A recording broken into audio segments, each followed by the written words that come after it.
Olá, povão, tudo bem? Eu inaugurei agora esse quadro para as pessoas fazerem perguntas para mim e eu responder algumas perguntas, tá?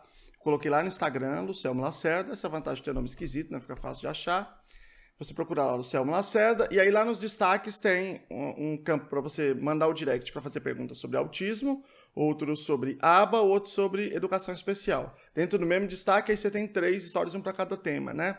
E aí eu vou variando aqui uma vez por semana fazendo essas respostas. A primeira que eu vou pegar, claro que eu não vou conseguir responder todo mundo, uma parte das pessoas eventualmente eu consigo responder individualmente, ou eu faço o vídeo aqui, mas nem todo mundo eu vou conseguir responder, né? Mas eu peguei aqui 2 perguntas nesse primeiro que eram sobre aba e como é que eu faço? A ideia é pegar talvez um pouco de pergunta que tem a ver com um tema correlato, né? Nesse caso é sobre autismo na vida adulta. Então eu peguei 2 perguntas muito legais sobre isso, que eu acho que se complementam, eu vou ler as 2 aqui, e aí depois eu as respondo, tá bom? Olha lá quais são as perguntas. Primeira é a seguinte: quais os protocolos mais utilizados na avaliação do espectro em adultos? E quais as principais contribuições da aba nas intervenções desse público? Essa foi a primeira pergunta. A segunda está muito relacionada, pelo menos a segunda parte da pergunta, que é só para crianças ou adultos que acabaram de receber diagnóstico também podem se beneficiar da aba? As perguntas, né, elas estão muito relacionadas, mas a primeira, quando fala de protocolos mais utilizados, eu vou subdividir também em 2 campos aqui, porque pode ser tanto protocolo de avaliação para intervenção quanto avaliação diagnóstica, que são coisas diferentes, tá? Quer ouvir essas respostas? Então fica aí, assiste a vinheta aí para a gente começar.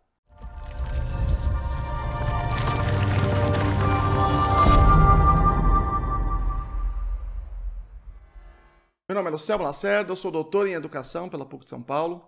Fiz o meu pós-doutoramento na Universidade Federal de São Carlos, no departamento de Psicologia, né, o estágio pós-doutoral, e eu pesquiso práticas baseadas em evidências, né, para autismo.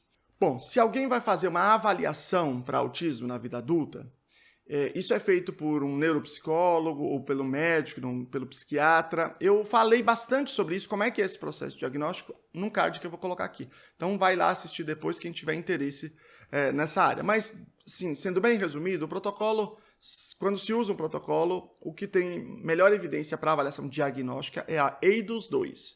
Protocolo chamado EIDOS-2, ADOS-2, certo? No módulo 4. Ele não é só para adultos, ele serve para crianças também, mas o módulo 4 é especificamente utilizado para a vida adulta.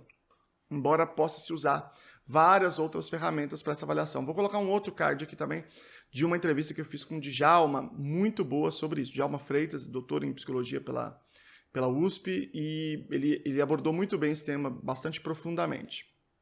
Esse diagnóstico, o que é isso, né? A sociedade convencionou que quando o indivíduo tem uma avaliação médica e fecha-se um diagnóstico, então a gente pode oferecer um apoio social a esse indivíduo, né, os direitos sociais que são concernentes a vários tipos de diagnóstico, né?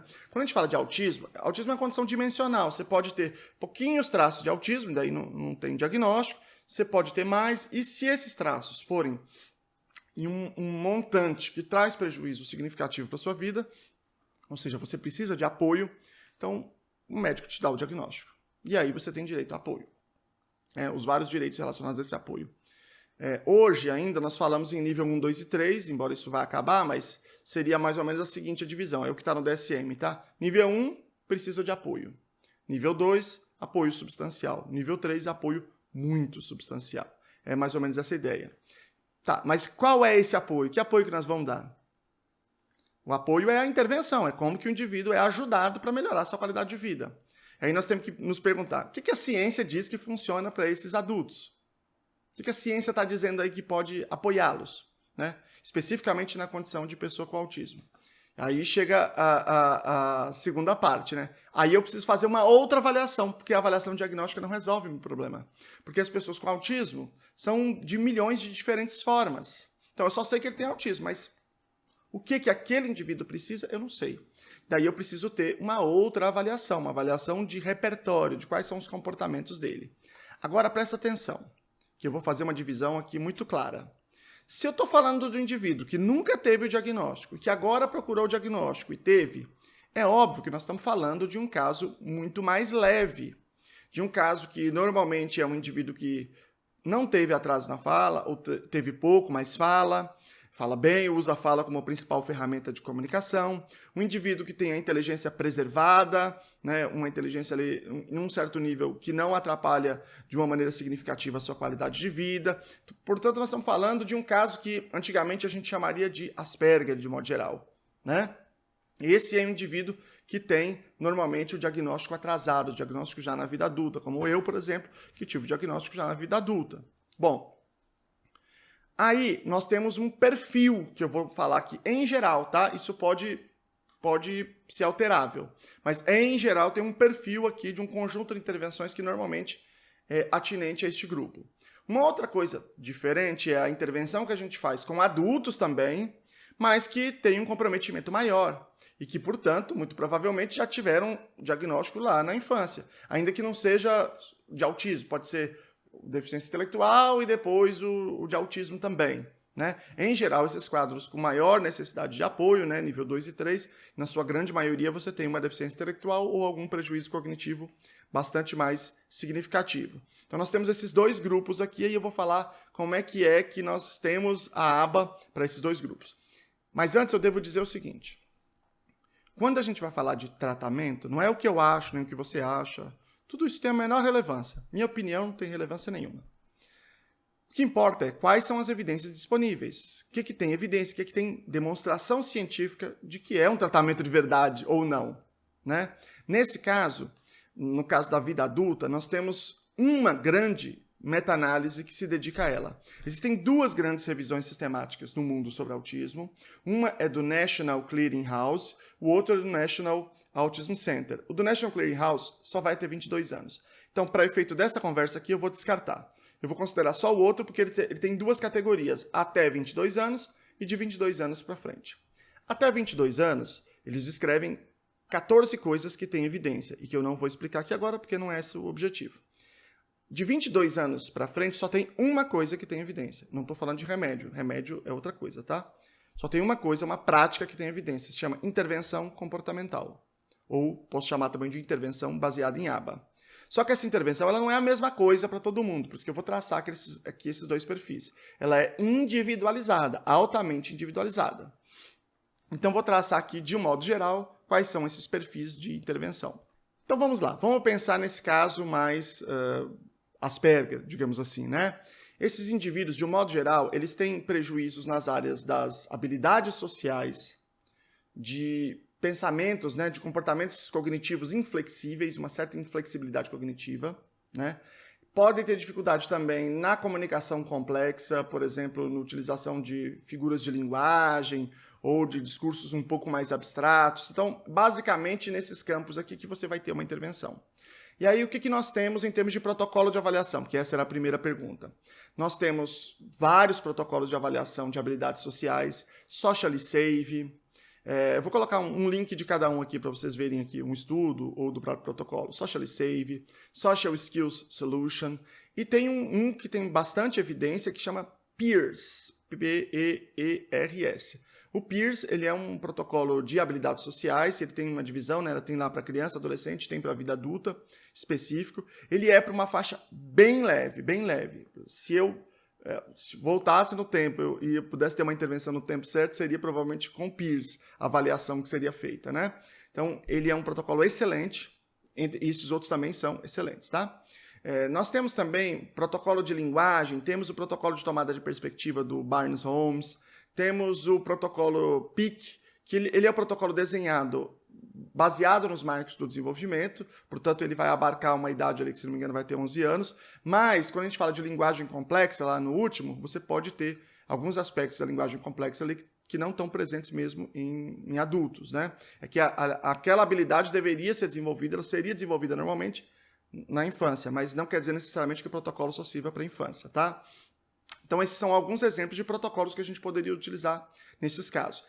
E nós temos um outro protocolo, outros protocolos, para esses outros casos que eu estava falando aqui, que são casos mais moderados a severos, em que você vai ter uma insistência maior em habilidades funcionais, em habilidades do dia a dia, para o indivíduo desenvolver a sua própria autonomia, habilidades laborais, para ele poder também ter um trabalho, ser economicamente produtivo, para que ele possa também se sustentar. Então, a ênfase é uma ênfase um pouco diferente, né? No que eu vou trabalhando, para que eu vou olhar quando eu estou falando desses indivíduos. Também a questão da sexualidade, que pode ser muito relevante, né? Bom, nesses casos um pouco mais complexos, mas não quer dizer que você não vai usar em casos de autismo mais leve, daquilo que a gente chamaria de Asperger também, você tem, por exemplo, o protocolo AFOS, que provavelmente, acho que é o maior protocolo que existe, né? AFOS é um protocolo de habilidades funcionais. Ele é um protocolo que ele é junto com outro protocolo chamado ABLS. ABLS é ABLS-R. A AFOS é uma continuidade, só que são 7 cadernos na AFOS, né? Ele é muito mais amplo. Então ele vai analisar, por exemplo, se esse indivíduo sabe ir ao mercado e comprar coisas sozinho, e escolher, pagar, pegar seu troco, levar, se ele consegue pegar um ônibus sozinho e voltar, se ele consegue fazer as suas coisas.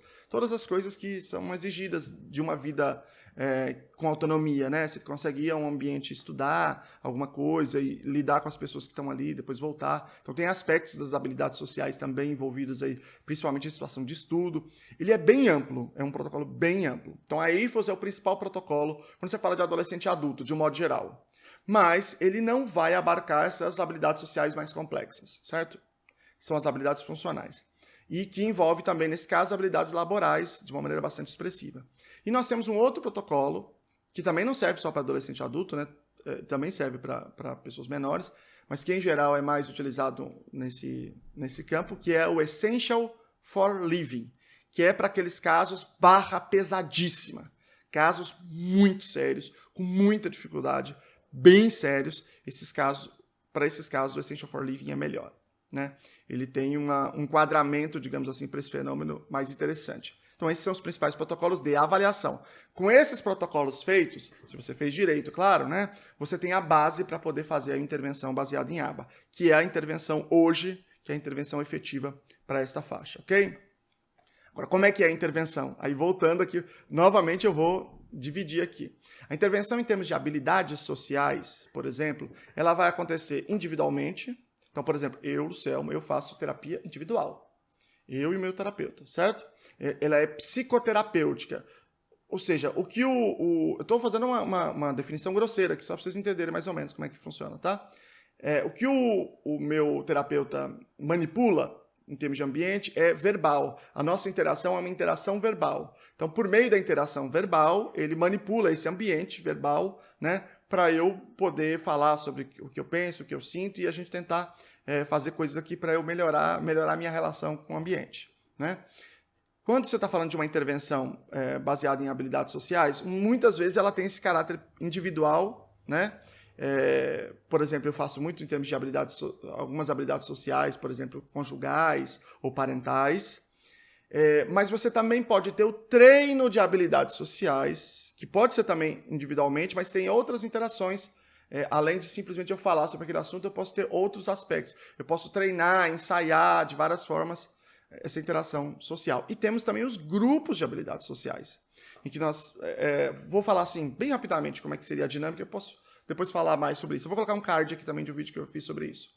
Mas um grupo de adolescentes ou adultos com Asperger, por exemplo, a gente falaria sobre uma certa circunstância de habilidades sociais. Por exemplo, como é que a gente poderia interagir numa festa, se comportar numa festa, né? De maneira socialmente apropriada. Então, primeiro a gente discutiria quais os direitos humanos que nós não podemos ferir de outras pessoas que estão naquele ambiente, direitos humanos nossos que nós também devemos entender que devem ser preservados, que as pessoas também não podem ferir, e a gente vai estudar quais são as formas mais competentes de interagir naquele contexto, se eu quiser ficar, se eu quiser ir embora também, né? Quais são as formas mais adequadas, e a gente vai treinar aquelas formas naquele ambiente. Vamos treinar, até que a gente fique fera naquilo ali e diga assim, ó, nós aprendemos ali aquelas habilidades. E lembrando que naquele contexto, diferente do contexto da festa real, naquele contexto você não vai ter punição, você não vai sofrer por isso, não vai ter um monte de pepino, um monte de problema que talvez você teria na festa se você se comportasse de uma maneira, digamos assim, que não fosse socialmente competente ou socialmente habilidosa, né? Então o ambiente serve para simular o grupo serve para simular esses ambientes, para a gente treinar, até ficar muito bom na jogada, e aí no ambiente real, natural, a gente também ser mais competente, portanto ter mais qualidade de vida, interagir melhor com as outras pessoas que a gente gosta, que a gente ama, que a gente quer ter mais habilidade para essa aproximação. Pois bem, agora, quando eu falo de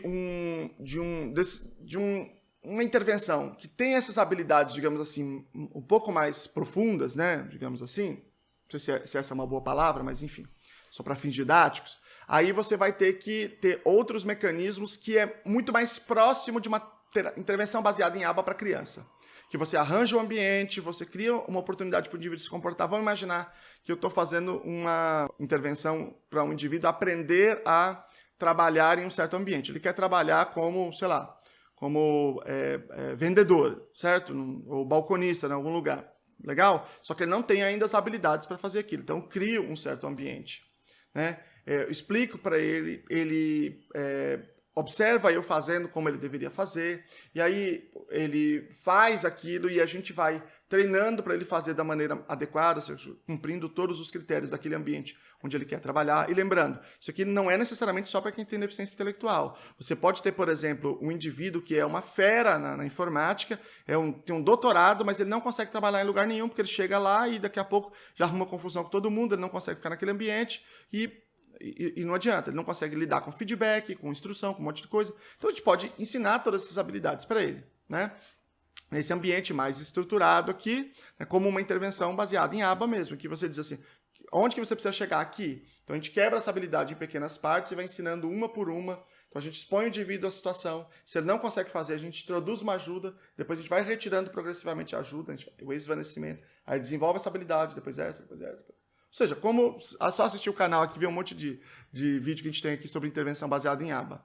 Aliás, eu vou colocar uma aqui só sobre treino profissional, né? Ensinando adolescentes e adultos habilidades profissionais, habilidades que também podem ser outras habilidades de vida, mas eu acabei centralizando os exemplos em habilidades profissionais. Então, essas intervenções que são baseadas em aba são super efetivas para crianças, adolescentes e adultos. Aliás, tem uma coisa até que eu estava conversando com a Flo Costa numa outra live que eu estava fazendo, que ela estava falando assim, mas por que não se fala tanto em adulto? Eu falei assim, existem vários motivos para isso, né? Mas um motivo específico interessante é que quando a gente fala em aba, a gente não fala muito em quem a gente está fazendo intervenção. A gente fala em qual comportamento que a gente está fazendo intervenção, que tipo de comportamento. Porque se você considera todas as pessoas com autismo, são profundamente diferentes. Profundamente diferentes. Então, eu não posso fazer uma fala que seja geral. Eu vou sempre subir um nível acima. Então, eu vou fazer uma fala que tem relação não com diagnóstico, mas com um comportamento específico. Então, eu vou dizer assim, por exemplo, quando a pessoa faz uma birra, um comportamento inadequado para não sair de casa. Então, não importa se o indivíduo tem 10 anos ou se ele tem 25 anos ou 30 anos. Se eu estou falando de ensinar uma habilidade nova, não importa, entre aspas, por essa definição que eu falei aqui, se ele está aprendendo a separar as cores lá no ensino infantil ou se ele está aprendendo a separar os objetos porque ele quer trabalhar de repositor no mercado com 30 anos. Né? A gente está falando da habilidade. E aí a gente descreve como que você ensina aquela habilidade, mas descreve também de uma maneira abstrata, no sentido de que é um critério mais genérico, que você pode pensar nos dois casos. Por exemplo, a gente diz assim, vamos imaginar que ele não saiba discriminar uma coisa da outra, que pode ser uma cor da outra, azul do amarelo, e pode ser um produto do outro que ele tem que repor lá no balcão. E aí, como é que a gente faz? A gente faz um treino de discriminação. Ou seja, se ele não consegue, a gente apresenta para ele a situação e dá uma ajuda para ele. E aí a gente vai retirando essa ajuda. Então, o que acontece é que, normalmente, quando eu vou falar sobre o caso desse, o critério ele vale para todo mundo que você precisa ensinar um treino de discriminação. Pode ter 80 anos. Só que o exemplo que a gente acaba dando é o exemplo mais de criança. Por quê? Porque as pessoas que estão assistindo, em geral, têm filhos pequenos, porque eu, como professor, tenho uma experiência com criança. Aí eu estava até falando sobre por que muitos pais de adolescentes e adultos, por exemplo, não fazem mais nenhuma intervenção. Tem vários motivos. No outro dia eu discuto essa questão. Mas tem mais a ver com isso. Portanto, né, o que eu quero dizer é A grande maioria das coisas que tem nesse canal, por exemplo, serve para qualquer idade. Porque ele não tá olhando para uma idade, ele está olhando para uma habilidade. Então, tanto uma criança de 6 anos pode ter uma birra, quanto um cara de 30 anos pode ter uma birra. Né? Quem não conhece autismo moderado ou severo, tem que conhecer. Né? Às vezes a gente conhece só uma faixa muito limitada do espectro, que é de pessoas que estão na internet. Mas isso não é o conjunto das pessoas com autismo. Né? O espectro ele é bastante amplo. Né? Dito isto, eu quero dizer para vocês assim, eu vou continuar essa série aqui, e o que eu preciso de vocês? Eu preciso de uma parceria aqui, parceria, né? Eu respondo as perguntas das pessoas aqui, e vocês curtem os vídeos, ou dão um dislike, eu não gostei desse vídeo, achei ruim, não quero que faça assim, achei que não é legal a forma, mas tudo bem. Mas se gostou aí, se tá vendo que é um conteúdo sério, né, que tem algum tipo de relevância para a sua vida e quer que a gente continue, né, precisa reforçar o comportamento. Então você curte, clica no sininho e põe aqui receber todos, porque senão você não recebe os vídeos, e compartilha. Põe aqui compartilhar, pega o link lá, põe no grupo de pais, grupo de professores, grupo de militância, todos esses grupos. Por quê? Porque a gente precisa ter um conhecimento espalhado, o conhecimento científico precisa ser espalhado. E eu conto com você para isso. Estou fazendo a minha parte aqui e estou perguntando, como se eu estivesse perguntando para você. Topa? Vamos fazer a sua parte também? Vamos nós dois juntos caminhar aqui, vamos tentar espalhar esse conhecimento aqui para todos, tá bom? Grande abraço, gente. Tchau.